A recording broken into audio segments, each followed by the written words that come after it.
Things are so big back in America. I was going to the urinal at the airport after spending a month in Japan, and I had to kind of like climb to use the bathroom. It's really hard living in this country sometimes.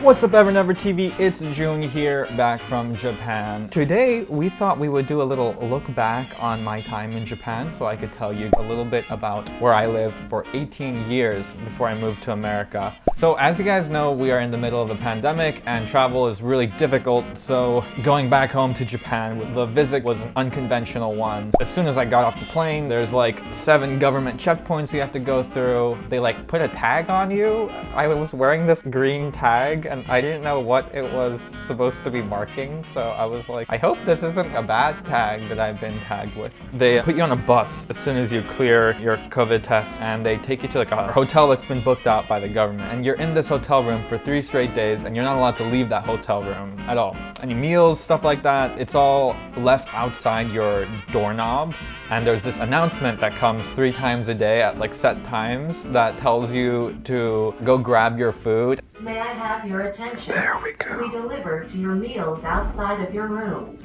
Please wearing a mask when you pick up your meal hung on the doorknob outside the room. At that time. Please be careful not to lock the door by closing. Thank you. Anyway, 3 days passed in this hotel. I felt like I was on a spaceship, like I was an astronaut orbiting the Earth, and there was no way of leaving the room because outside would be the unforgiving vacuum of space.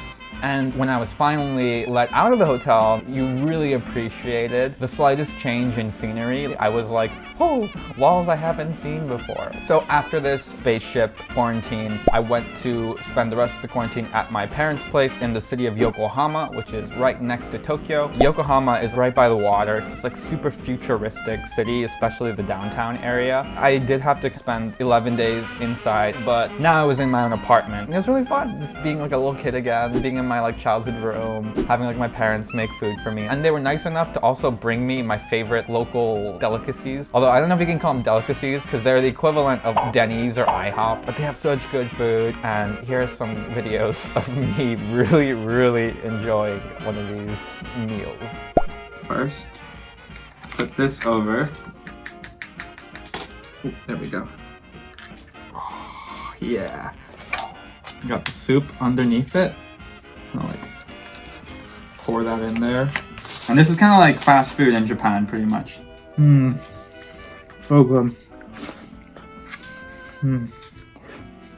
Anyway, after those 11 days were up, I was finally out of quarantine and I could go out to Tokyo to visit my extended family, eat all these lovely Japanese delicacies, go to restaurants. We went shopping at these Japanese clothing shops. There's like one particular one I just think is incredible. I don't know how it's done, but essentially you just put all your clothes in a basket. Put this basket in a pit, and then somehow that pit like scans all the clothes, even though it's not like a barcode or anything, and then it'll just like tell you how much money you owe. It's quite amazing, and I don't know why we don't have it here. I wish we did. It would make shopping a lot quicker.